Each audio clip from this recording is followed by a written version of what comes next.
to another episode of the Microsoft Spotlight podcast with me, Andrew, and my co-host, John. This episode is proudly sponsored by BitTitan. Check out their website today to find out BitTitan can help you migrate your data to the Microsoft Cloud. So, John, another day, another episode. Can you introduce our guest today, please? Yes, hi everyone. Today we are welcoming Elena Sinel, who is the founder and CEO of TeensInAI. So, hi, how are you doing? Hi, John, and hi, Andrew. I'm very well, and how are you? Oh, we're good, thank you. So, all the better for seeing you on video because, we enjoy obviously sharing video with all our guests, and when it works as well, because sometimes we've had a bit of a nightmare, but it's great to, obviously see people's faces as well, especially in a world where, you can't physically meet people anymore, and hopefully that's all opening up now, but it's just nice to, put a name to the face and then hopefully meet in person in the future. And are you based in London, John and Andrew? Yes, so Andrew's based in the middle of the UK, near Birmingham, and I'm just out in Kent, so near London. I'm from London, that's where I was born and raised. So, Elena, whereabouts are you from? Where are you based? I'm originally from Uzbekistan, Central Asia, but I'm based in London, in north of London, so quite far away from Kent. Okay, not too far. So we'll touch on that. And so, obviously, from is it Uzbekistan? I can't even say that now. I'm saying absolutely terrible on this podcast. I'm rubbish with pronunciations. So, what made you move to London? I'll go with that. What made you move to London? What made me move into London? Well, that was a very long journey from Uzbekistan into London, because before coming into London, I spent some time living in France, and then I spent some time living and working in the Balkans, in Africa, in Asia, in Bangladesh, and then I came into London. So that was quite a journey working in international development all over the world in post-conflict development, and then ending up in London just because I wanted to give a better future for my daughter. And I thought, England was a really great place to settle, and my husband happened to be British too, so that helped. That's awesome. So you're travelled, you're well travelled around the world, and you are now in London as the founder and CEO of TeensInAI. Do you want to go over your kind of role at the moment, what TeensInAI is, and just give us a roundup on that, please? Yes, absolutely. I founded TeensInAI back in 2018 at the United Nations AI for Good Global Summit, and we're on the mission to improve diversity and inclusion in technology, and specifically in AI. And prior to this, we had a different trading name, so we were effectively working in STEM and encouraging more boys and girls and from underrepresented backgrounds to explore technology in a really fun way. So we run hackathons, boot camps, accelerator programs. Now everything is done virtually all over the world, and as I speak, we're running a campaign in 20 countries around the world to inspire more than 1,000 girls into AI for impact, AI for good, and that's what I do. That's very interesting. So, what made you want to basically do that? What basically drove you to then start going, I'm going to make a real impact in diversity, equality, get more women into, the women in tech community. Obviously, you don't have to be technical to be a part of that. So I'm going to touch on that because we already spoke. I know that you're not an actual technical person, but so what made you really drive this campaign? Well, the inspiration actually came from my daughter, who just turned 19 and just joined the tech industry at IBM. So it did work eventually, the inspiration and the drive. But when she was only 12. She was told by her teacher that computer science was only for boys.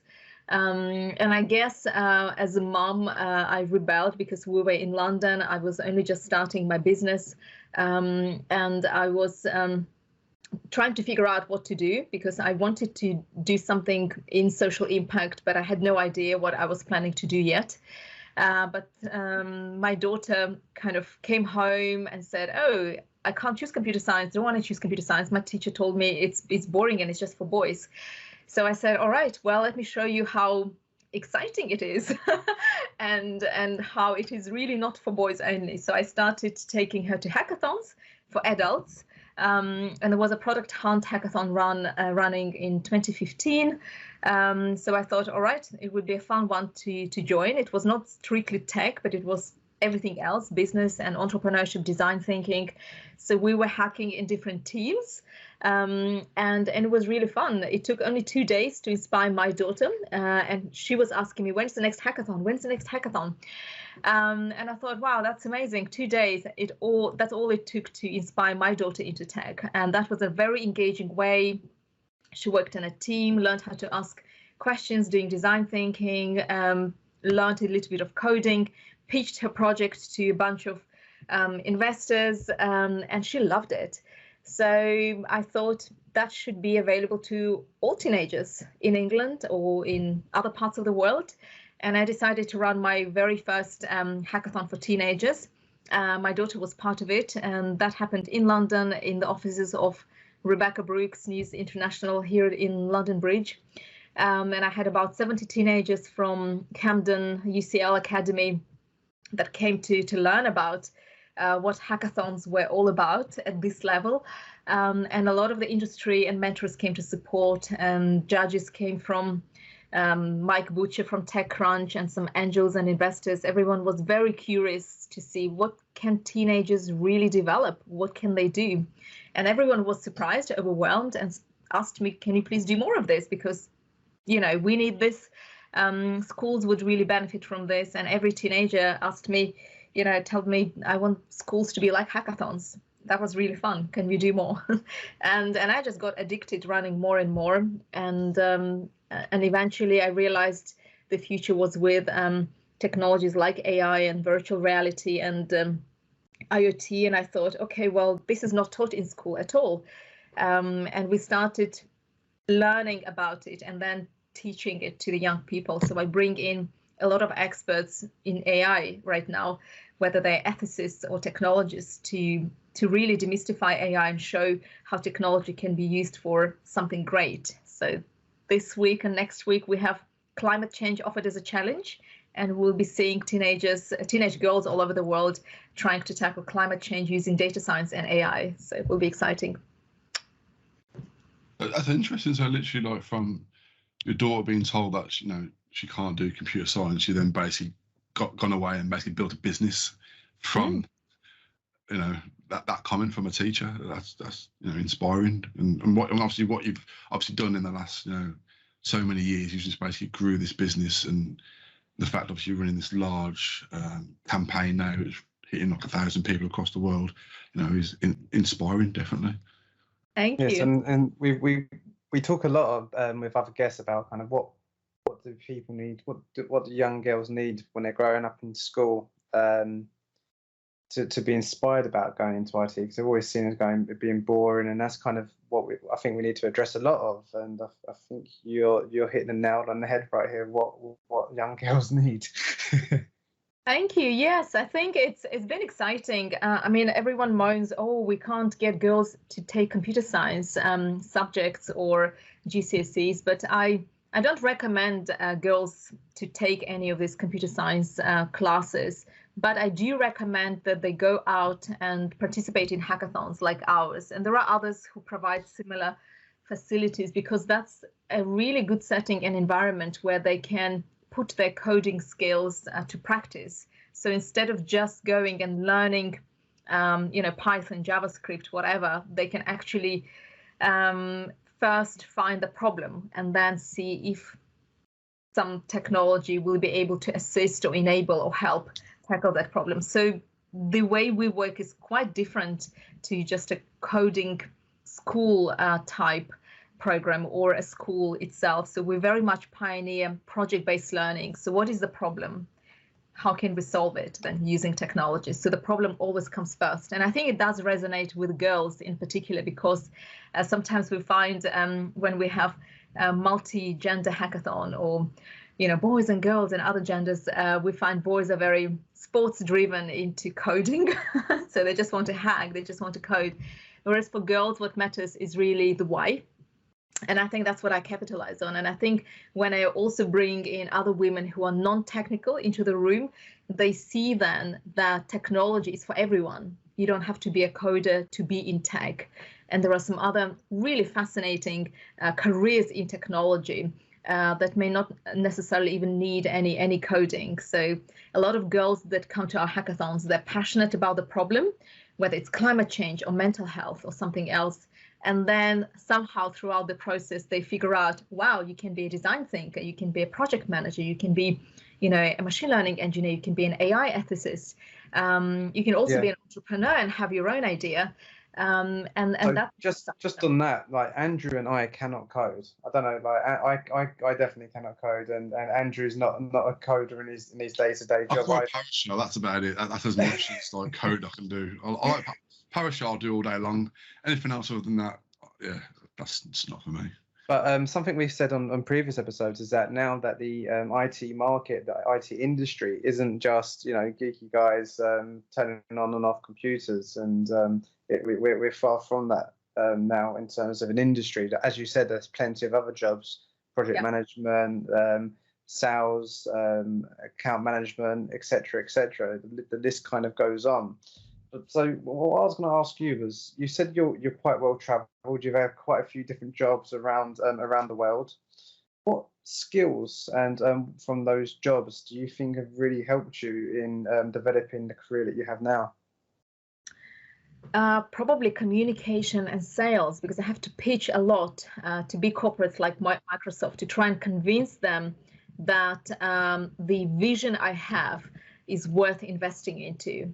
So for me, the strength I think I have is, first of all, convincing people and getting people to say yes. So it's, sales, but it's selling with passion, selling with storytelling, telling them this is my background. I'm just an ordinary girl that comes from Uzbekistan, a little town called Bukhara, 300,000 people, a very, very small town, when I didn't even know growing up as a teenager that I would ever have an opportunity to inspire other girls across the world to learn about technology, to learn about so many other aspects. So I think the fact that I came from a very humble background, but also traveled the world, and everywhere I saw was exactly the same. Young people's voices are not heard. They're not really believed into. They're being told, first you go to school, then you go to uni, then you get your first job, second, third, and maybe at some point, you will be somewhere high up, but that's not true anymore. You can make a difference even at the age of, 12, 13, and even younger, as long as you can help. Well, you can discover your passion. And that's, I think, what I do really well. So first of all, I get people to believe in what I do. And then secondly, I bring a lot of people together to make something amazing happen. And it's the young people who drive. And I get the young people's voices heard in a way that nobody ever thought that young people can change the world in ways they can do using technology. So I suppose that's the power skill. I mean, dealing with young children, and people in their teenage years, it can be quite challenging. I know this from firsthand. I run a under-9s football team, and getting a bunch of 8-year-olds, 9-year-olds to actually listen and do what I need to do on the football pitch can be quite difficult. But I've been running this team now like 2 months. We've gone from basically losing every game to actually start winning, and that's because of constantly just talking to them and listening to them and go, well, I can see you doing this, but have you tried this? And I think as soon as you start getting to younger people and basically start talking about what they can do and what they want to do, you can inspire them to basically grow and develop, whether it's in an actual technical role, doing what me and John do, or then basically going down the lines of development, coding, or just, as you say, like even the softer, women in tech, kind of roles as well, which is obviously, being project managers and, the world's your oyster. And as long as you get into younger people at an earlier age and start talking to them, you can basically coach them, mentor them, and, they can go on and have very successful careers. Absolutely. Totally agree. And we've had so many girls who would come as complete beginners. They've never tried any coding, and somehow 2-3 years we see, okay, so she started with 0, then front end, and now she's very comfortable in back end. And look where she is right now. She's studying maths and computer science at Bath University. So literally so many stories like this, when we don't even advocate for girls to go and study computer science and maths, but they become so curious and interested, and they explore this field in such a deep level that they get converted and they go to pursue computer science and maths at university, because they know, okay, now I know why I'm studying computer science, because somebody in the family had cancer, or somebody else, one of the friends had mental health issues, or somebody else has got something where they know that computer science degree or that computer science skills will be utilized and applied to tackle that particular problem. So we find if we go the other way around, the problem first, then girls know why they would want to go and study maths and computer science, because there is a problem they want to tackle. So to me, that's really key, very important. Is that a cat you have, Andrew? It is. So normally I close my door when I'm recording podcasts, but my kittens is home to join me today. So lovely. Yeah. But what I'm going to touch on as well, obviously, because you've been doing all this work, you've been obviously receiving quite a number of awards for, women in tech and the work that you've been doing. I mean, when you go basically doing this work, are you looking at receiving these awards, or there's kind of just a bonus, basically people recognising the work that you're doing? Most people that know me would say, "Oh, Elena, you've just won another award," and I'm like, "Yeah, whatever," and I'll just get back to work. So for me, it's just, well, people recognize, that's great that somebody heard that we're doing this work. People seem to nominate. That's also great. That's just recognition. An extra award just helps me open an extra door. That's all I think of them. So I get an extra award, and in some countries where we're working right now, like in the Middle East and some Asian countries, an award or the fact that we have worked with Microsoft and MasterCard and NVIDIA and some of the other biggest brands, it matters to them, so that they can see your track record and they can do business with you. That's really all this is about. For me, it matters not. I know that I am making an impact, and the girls and boys and other genders we're working with, they all are learning something highly impactful, something that they will use to hopefully change the world and be, ethical, responsible technologists. That's really what matters to me. But an extra award that we win as a company or I as an individual just helps me knock on doors and open more doors and get more corporate companies and other companies to just help us, because we cannot do this on our own. We really do rely on corporate companies who would sponsor our programs, our campaigns globally or regionally or locally, so that this opportunity becomes available to the underrepresented communities around the world. In Kenya, we're working with teenage moms. In Palestine, we work with girls. In Azerbaijan, Kazakhstan, again, because the events are often virtual or hybrid, we're able to bring in girls from areas outside of the capital, so that it's accessible. You don't even need to be a coder to be part of a program like this, but we can only make it accessible and completely free for all teenagers is if corporate companies support us. So whenever we win an award, great, we're recognized, and we're going to knock on the next big door, like another big company that will say, okay, such and such company have already supported us, must mean something, so come and join us as well. So, and gradually we just grow, and we tap into the kind of areas that has never even seen anything related to AI or technology. Like we've got a hackathon happening right now in Tanzania, in Swahili. Can you imagine AI and AI ethics taught in Swahili to a bunch of girls? Isn't that like, for me, it's a dream come true. But then I dream about crazy things like that, right? I want AI to be accessible to really remote areas. But the only way we can get there is by finding passionate people like myself who are local and will make this happen. So we train them. And then others like big corporate companies like NVIDIA, GSK, Sage, MasterCard, Microsoft, who will say, okay, we will back you financially so that you have the capacity, the team to actually execute it properly and safely, because safeguarding for us, the most important concern when we work with girls in remote areas, we want to make sure it's a safe environment, that mentors, in some countries, there is not even such a thing as criminal checks. you know. So we have to make sure we have enough teachers, enough moderators to supervise, to check that girls are in a safe environment. That is a very, very big task. So my team are literally working on this 24/7, doing risk assessments, making sure that everyone is safe, whether it's online or offline. So yeah. I've got a couple of questions for you then. So obviously, you know, you've been running this for quite some time now. Is it the first time you've done this big global campaign?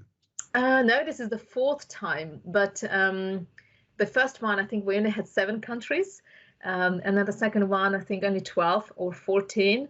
Third one was last March, we had about 25, and this time also between 20 to 25 locations. And I think in Syria alone, we have about 3 or 4 cities engaged with every single every single one of them doing a hack. But yes, we're hoping to grow to, you know, more than 100 countries one day. That would be an incredible dream to come true. So that's wicked. I mean, do you have any success stories that have basically come out the back of these so far? Oh my God, lots of them, lots of them. So the winning team from the previous campaign in March, so that was run to celebrate International Women's Day. The winning team actually comes from France. So this was a global hack in 25 countries. And the 3 girls from France, they came to the hackathon with an idea that I think it was one of the mums in that team that was impacted during COVID. So she couldn't lip read when, you know, people are wearing masks, and she's wearing hearing aids, and she couldn't understand at all what was happening.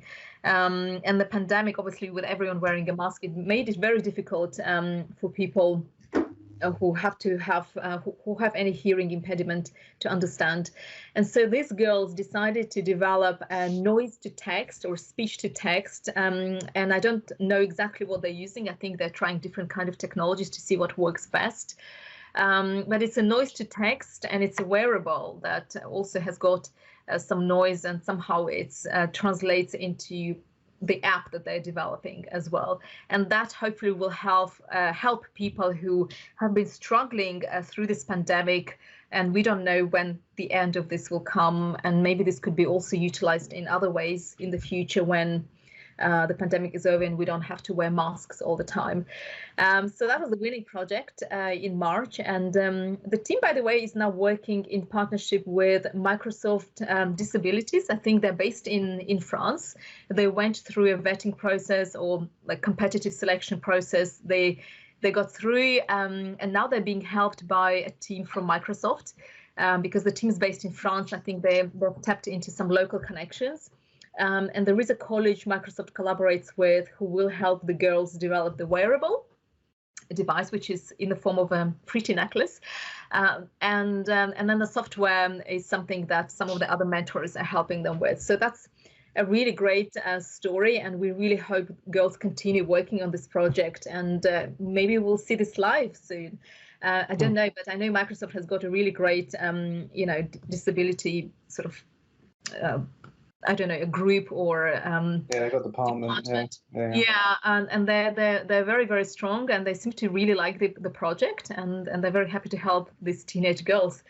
And they're only, I think, 15, 16, and 17. So it's 3 girls from France, 1 based in Paris and 2 from outside of Paris. They've never met one another. They met at the hackathon, and they decided, wow, that would be amazing to do something like this. So that's just one story. We also have teenagers who are incredible in Kazakhstan. I don't know how they teach teenagers there, but they all seem to be amazing coders in Kazakhstan. You literally give them a challenge, and they build things very fast and in an incredible way. One of our summer programs had a project which had students from Egypt, a student from Egypt, 2 from UK, and 1 from Kazakhstan. So 4 students are developing a device or an algorithm that will help predict or prevent or manage fire outbreaks, I believe, of philia. So that project again happened. It took them 3 weeks to build it. So it's a summer program which is run a little bit over a more extended period of time. And again, it's a very diverse team. 2 boys, 2 girls, completely. They've never met one another before, so they just met at the hackathon, investigated lots of problems that we have offered them, and decided to stick with wildfires, which have been, breaking out quite badly recently. And in fact, during the time when they were developing, there was a really bad one in Turkey. So, and that is something, again, they're working on, but this is more to help fire brigades on operations rather than from what I remember correctly. And another really exciting project that hopefully will go live and be launched. And the third one I can talk about very briefly is we have a partnership with Camden, Tavistock and Portman Trust, which is an NHS trust specifically focused on mental health of young people. And we worked together since last year to develop an algorithm or a solution that will help young people here in London who are experiencing mental health issues to find the right support really fast, because mental health is on the rise, particularly now with pandemic. We've had a real increase in the cases. And so the Tavistock and Portman Trust have worked with a group of young people during the accelerator to develop something that hopefully will impact many other young people's lives and improve or help improve their mental health. So those are 3 off the top of my head. That's wicked. It's good that obviously something that was basically just an idea that's obviously making such a massive impact already. And so you've only been running these hackathons for a very short period, and it's been bought by some of the biggest companies to basically go and start developing it. And so obviously we had Donna Sakara on, obviously who works in the disability space at Microsoft, and some of the stuff she was basically talking to us off recording, it's just amazing what Microsoft want to do and how people are trying to achieve it. That's amazing. Yes, I probably should connect with Donna, and she'll be very pleased to hear about this winning project from France, because I know there is a team from Microsoft that's helping the team, these girls, but they might be based in France. I'm not sure, but I think Donna will be very happy to hear about that. So if you're not busy, come to the Safe Coast Summit. She's going to be there in person. She's going to be on our panel that we're doing. So we're going to be doing a session about women in teams, but obviously focus on the whole women in tech community. And one of the questions we got, John, it really bored my blood, and I was like, I had to share it on social media. But the whole point of obviously what me and John are trying to do is just promote, women, the whole diversity, equality, inclusion. I'm not keep banging on this drum. I probably said it how many times in this episode, on this podcast itself. One thing we haven't said in a long time, John, is the word spotlight. We need to bring that back. But yeah, I'm impressed with everything that you're doing. One thing you haven't mentioned to us at all, you're also a Microsoft regional director as well in the UK. Yes, I am. It was actually Claire who nominated me to be on this podcast. She also was the one that nominated me for the regional director role at Microsoft, which is something I didn't even know about. I know about MVPs, but I have never heard about regional directors before. So I was very happy with the fact that she nominated me. It took me a long time to fill in the application because I wasn't sure, am I really the right person for this? Because I don't have any technical background, and I somehow felt that it was a very technical role, and she told me, no, you don't have to be. And so I filled in the application, then got a yes. And here I am. So every now and then, other directors, I think we have about 200 of us around the world. I do sometimes engage them in various campaigns, and it's a fantastic network. Every now and then, they learn about what I do, and they're always very happy to support and offer any help that we could really benefit from. So it's really brilliant. And last time I didn't know what a regional director was until I think it was two episodes ago. We had Sharon Weaver on, and obviously she's a regional director over in Kansas, isn't it?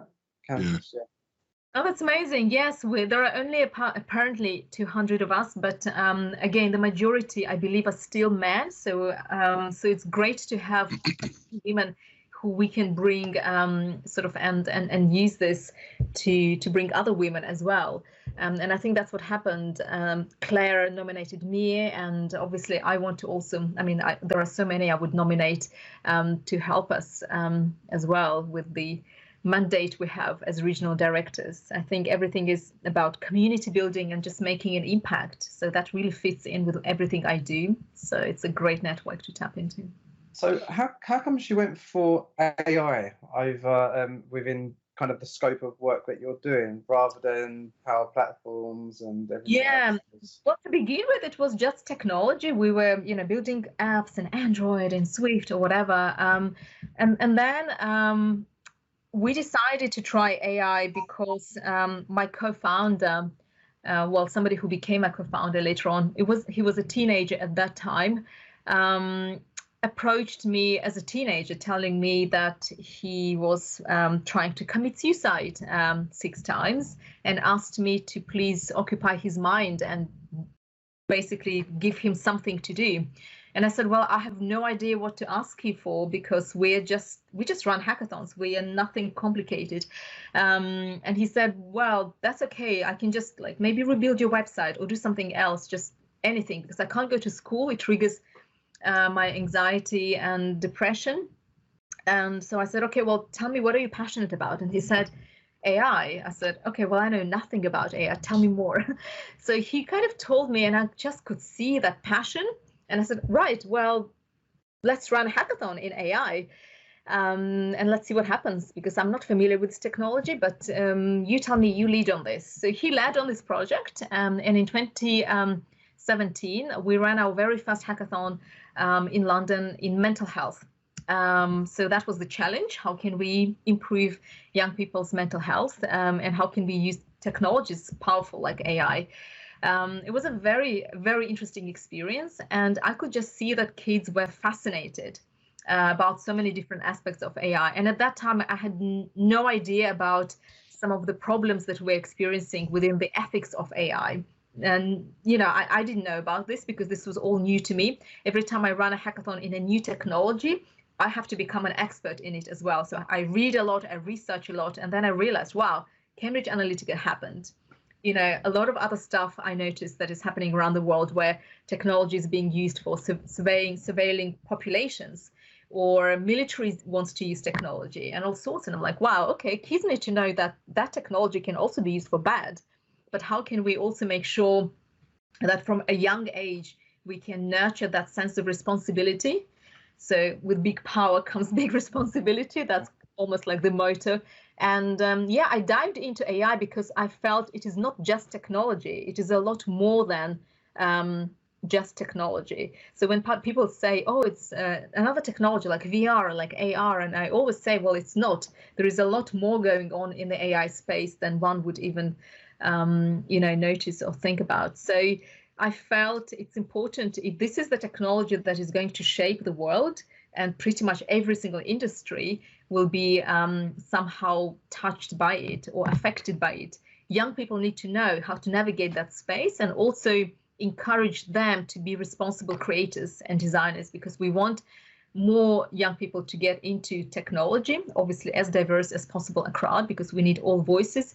But then if AI is going to be the one or one of many technologies that will shape the world, then it's important that they understand how to navigate it responsibly and how to build it responsibly.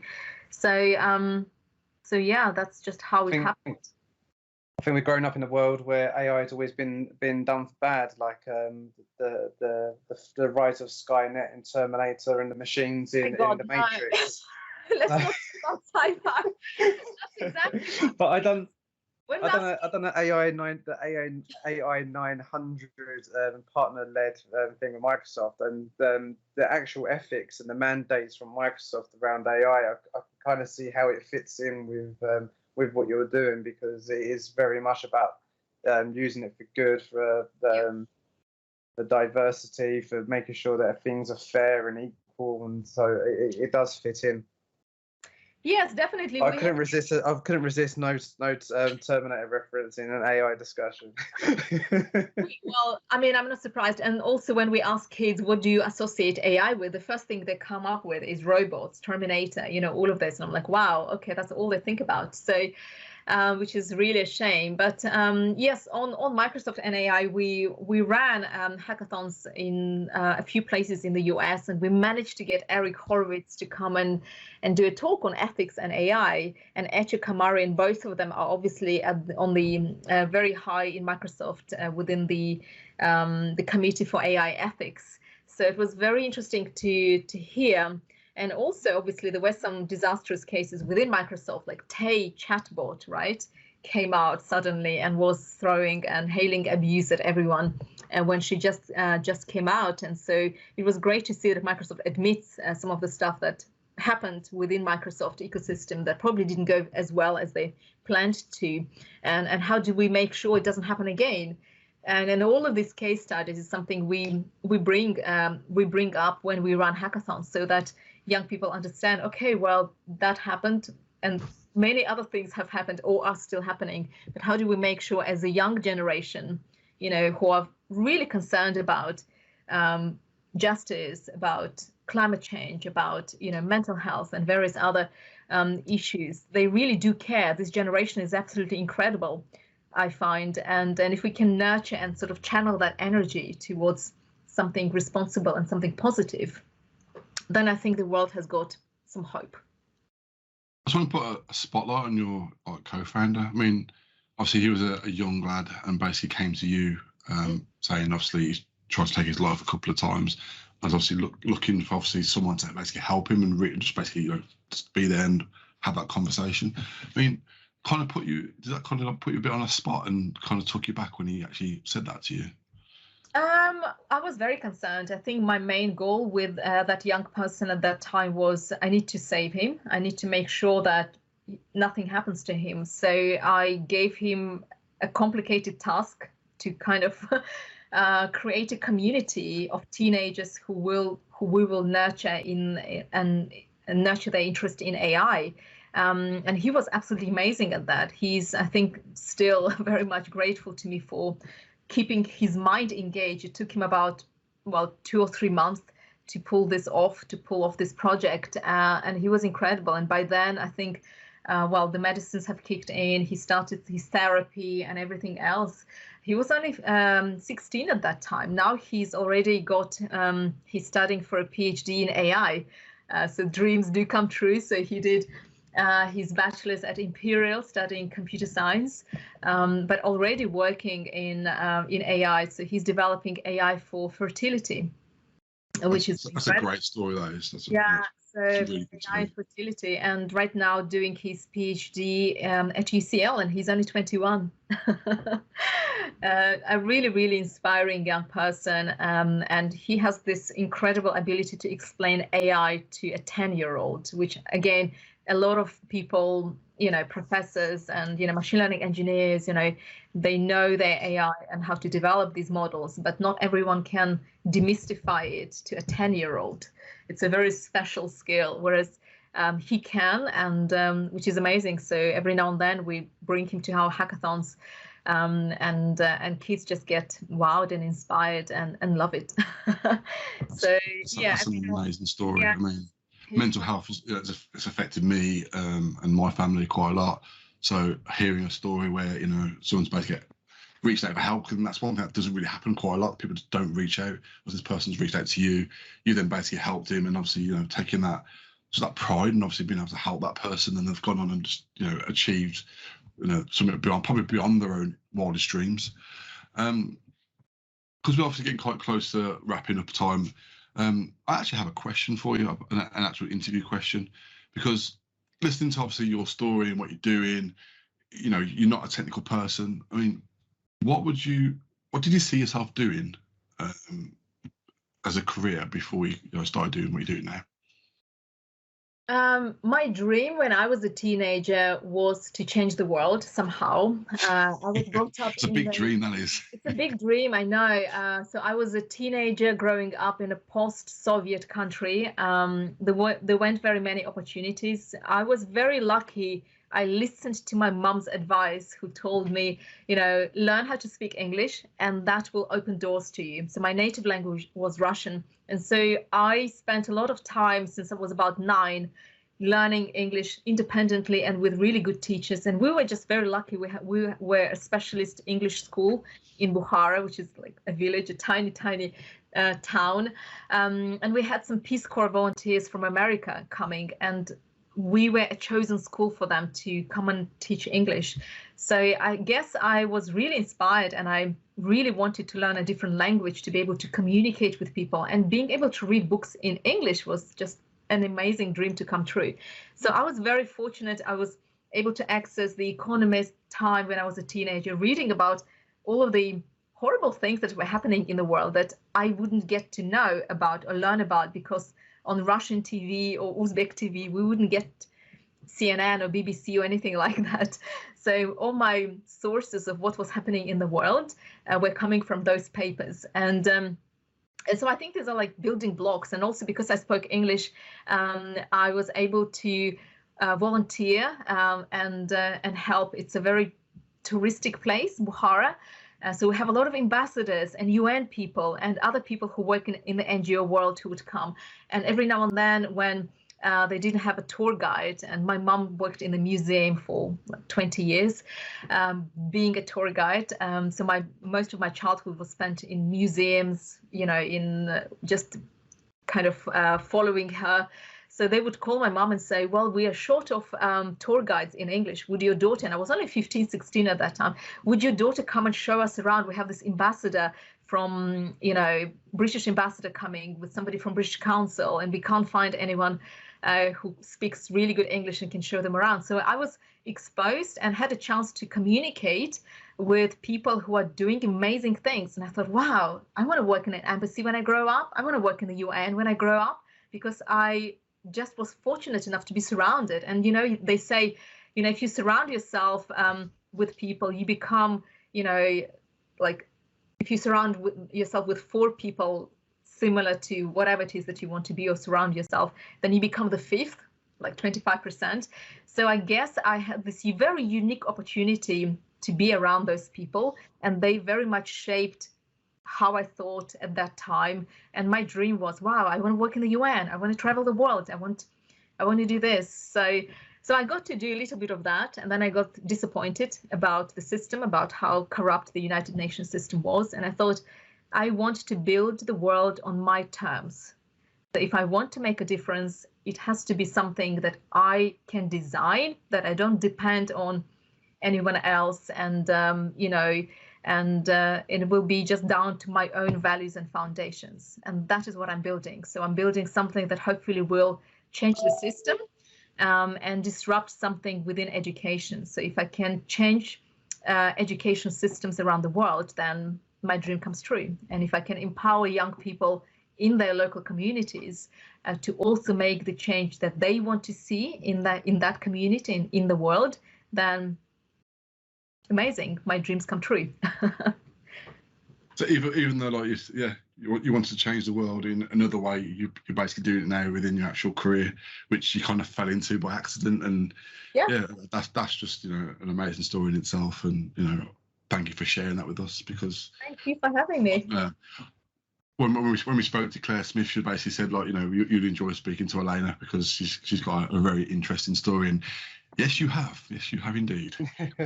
Thank you. Another episode, another interesting, different guest. So it's really good. So yeah, thanks for coming on the show today. And it was really good to have you. Thank you so much for having me. It was a real pleasure, and hopefully that inspires many other young people, or older generation as well, to do something great for their communities as well, and a bit for the world. Thank you. Thank you very much.